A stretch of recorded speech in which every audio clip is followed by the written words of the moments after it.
Everyone, Adam here, So Wizard Podcast. I have another interview for you today. It's with actress Madison Ekstrand. Madison is fairly new to the world of acting, but she's been in some kind of performance art for the majority of her life.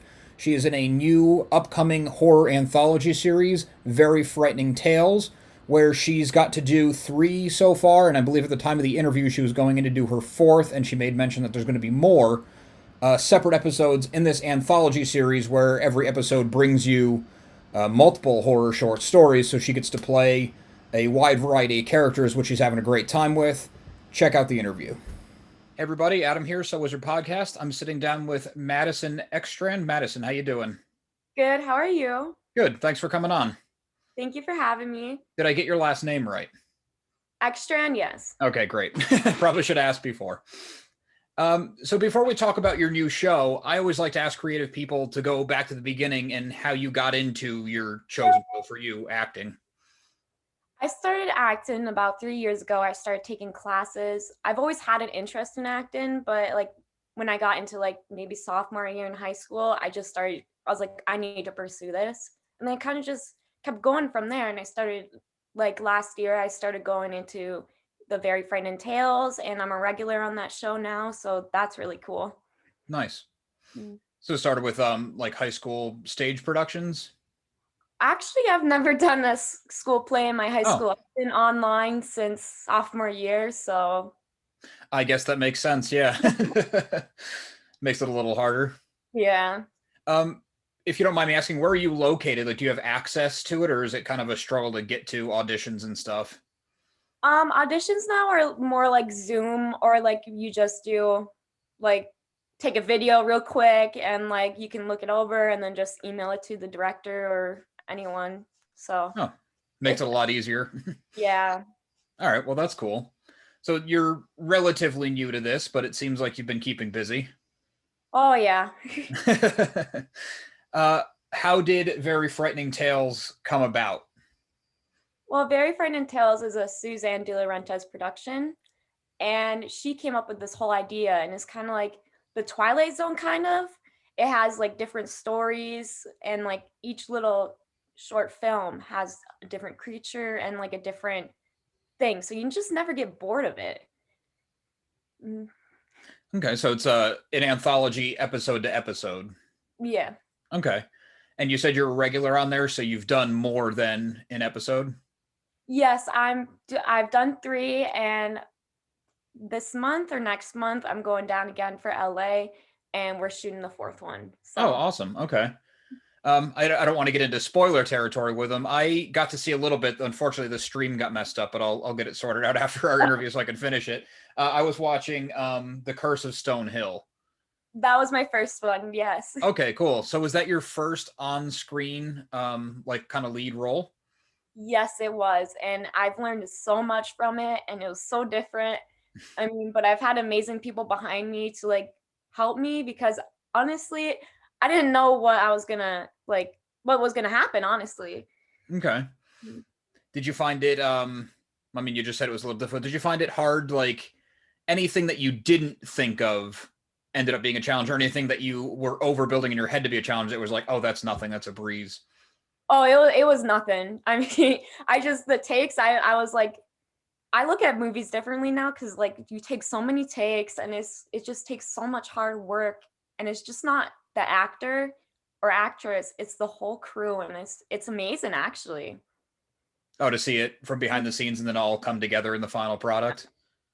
That is cool. I imagine it would change how you view anything else you've been watching, because you know it wasn't as simple as it seems and things like that. Yeah. Are you naturally a fan of horror? Yes. Okay, so this really caught your attention. Yeah, I mean, I've always watched horror movies like Insidious, like literally even like the smallest horror movies to like the biggest known. My family loves it, so we just always watch it. And but I was scared too on it. I get scared easily anyways, because I'm the wimp in the family. But even filming, I was getting scared because the house we were in, it was like so creepy, and it was actually a haunted house. And like it was just so weird. Okay, so you had a practical location. Mhm. Oh, that probably does make it a lot cooler, and you really can get into Yeah. the character's head.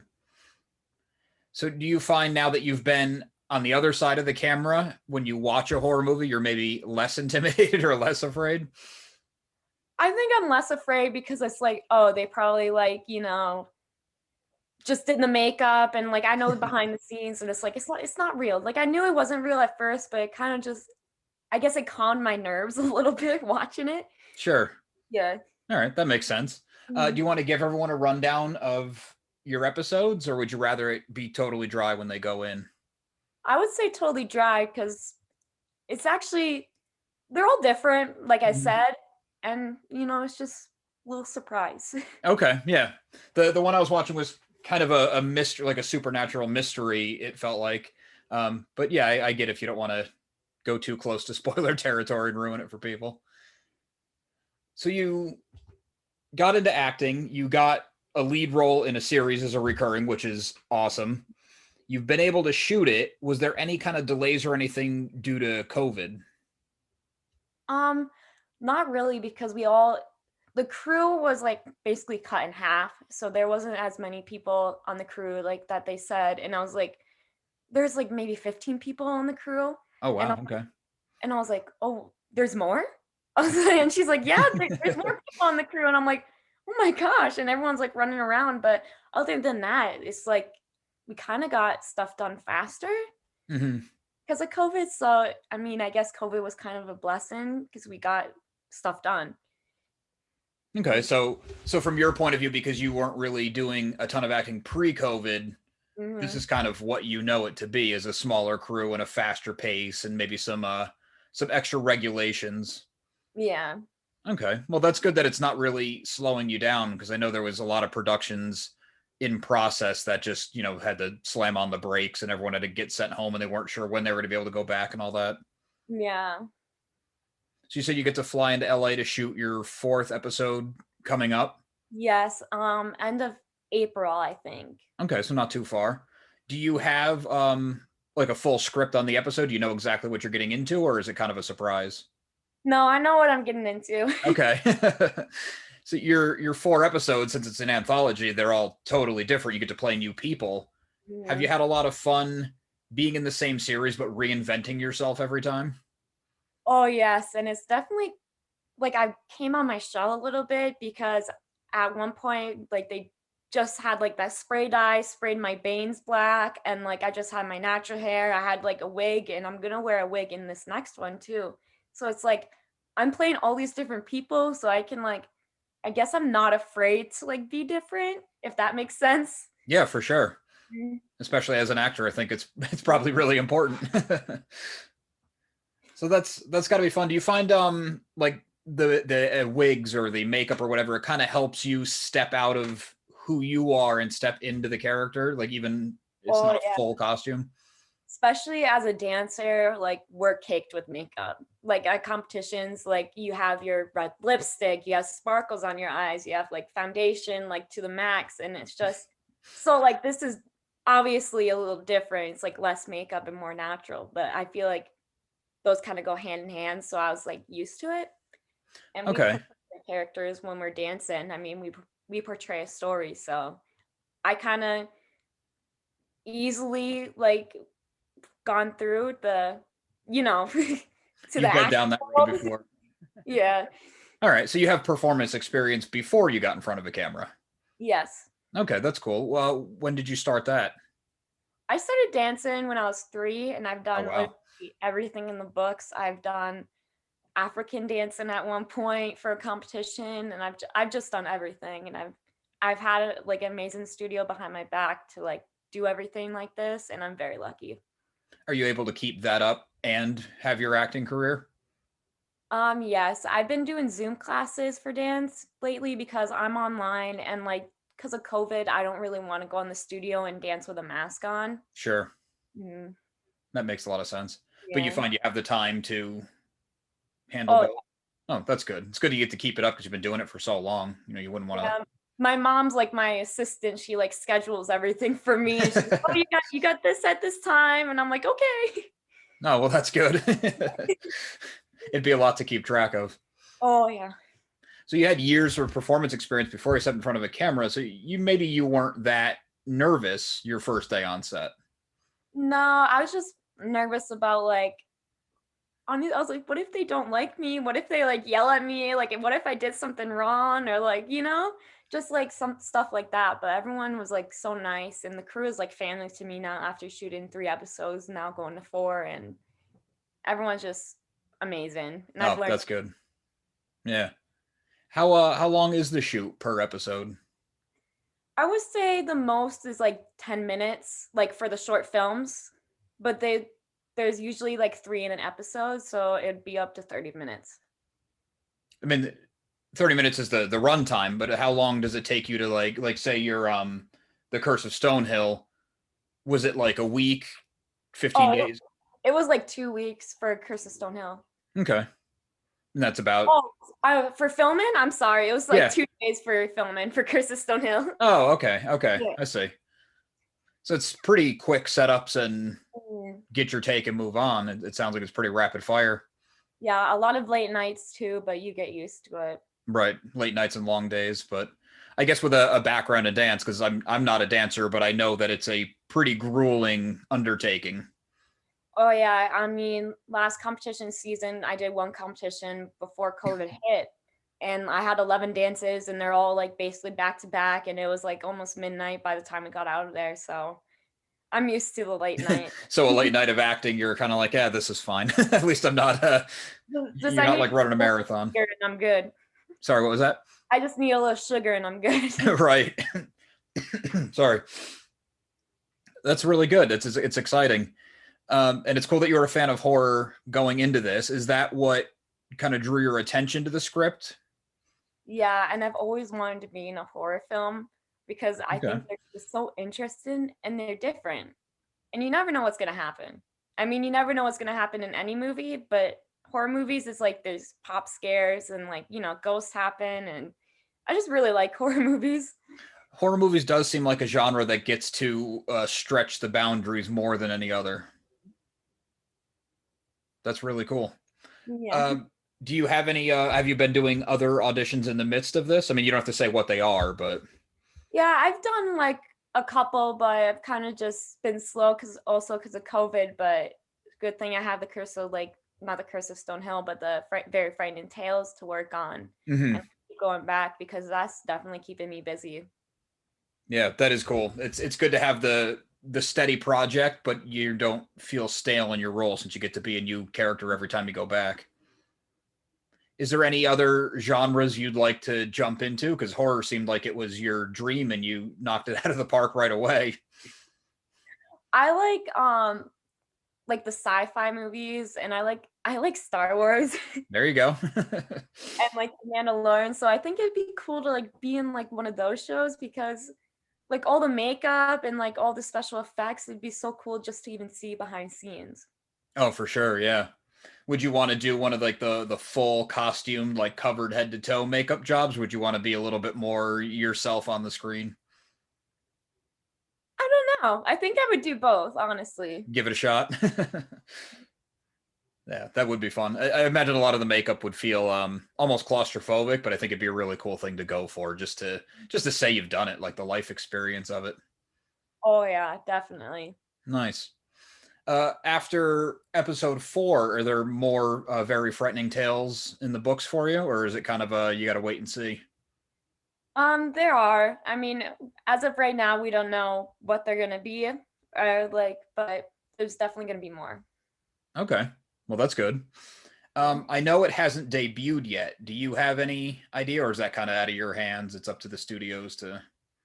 That's kind of out of my hands. Okay, It's I didn't more know if like how close it was. Didn't mean to put you on the spot. I just like to direct people to where they can, see your work. But I guess people are just going to have to stay tuned and maybe we do a press release or something when it's getting closer. Oh yeah. I mean, it's gonna be a surprise, definitely for me when it comes out. So Oh, well, I can't see it like on the actual screen. you've been able to watch your episodes, haven't you? Oh yeah, like on my computer, but like Oh, actually like okay. Yeah, and sit yeah. down, watch it on your TV, on your couch, and do it proper. Yeah, Yeah. that's going to be very exciting, I imagine. Yeah. So, your mom seems very supportive. She does the scheduling and stuff for you, all that. Do you kind of Mhm. have like a family industry going now with your acting career? Is a lot of moving around and I mean, my mom, she's down to travel with me whenever. I mean, she's like my biggest support right now, and like, of course, my whole family is. But my mom is like, if I gotta go to LA tomorrow, she's booked the tickets right now, and we'd go head out. So, that's awesome that she's able to and she's there for you to do it all. Mhm. And I think she secretly loves doing it too. So She's having fun being on set too. she's like my momager. Oh, okay, there you go. That's a good term for it. Took me a second to put it together. That's awesome.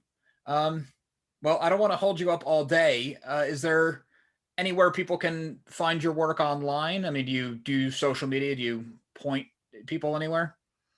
I have an Instagram, and it's like it's Maddie with two Y's dot Dawn, like DAWN. And I usually just post on my Instagram more. I mean, you can go on my Facebook, but I don't post as much on my Instagram. Okay. Like on my Facebook. So Do you find that now that you're an actor, are you kind of like your own brand, I guess is a way to put it? I wouldn't say my own brand because I mean I'm not very known right now, but like I wouldn't say my own brand. Okay. I've talked to other people. That's why I asked because they kind of talked about their social media as if they were their brand and they had to keep it up. So I just didn't know what your take on it was. The social media world is a bizarre one where you can really Oh yeah. get known and you'll get your name out there when your show debuts and everything. Yeah, hopefully. Yeah, for sure. Mhm. I think the anthology series is something people look for, especially when it comes to horror or sci-fi. Um, you mentioned a few at the top of the interview that I think that's what people are after because you don't have to commit 22 hours. You can watch the stories, and if one doesn't work for you, the next one will. And if you want another fresh take, it's there. So it's There's very always exciting. something different too, so that's the good thing about it. You never really get bored of it because it's not like following a storyline the whole season. It's like everything's different. Yeah, exactly. Yeah, you get a new shot, and you said it's 3 stories per episode. Did you say? Yes. Okay, so it's really rapid fire. Yeah. I was thinking it was an episode, and then the next week you'd get another story, but 3 short stories in one. That's pretty cool. Yeah. No. Okay, well, thanks again for coming on. I really appreciate it. Let us know when Very Frightening Tales is debuting, and we can get some eyes on it for you. Okay, I will. Thank you Yeah, for having me. thank you, and congratulations. I wanted to thank Madison one more time for coming on the show. Very exciting that she got to do an anthology series so early in her career. Check out Very Frightening Tales, or keep an eye out for Very Frightening Tales, because at the time of this recording, no air date just yet, but I've seen episodes. It's well put together. It will be out there. Make sure you like and subscribe our channel. Tell your friends. It helps us grow our audience. We have a ton more interviews, a ton more new movie coverage coming your way. You're not going to want to miss out. Also, be sure to listen to So Wizard Podcast every single week wherever you get your podcasts. SoWizardPodcast.com is your resource for reviews, recommendations, merchandise, videos, and more.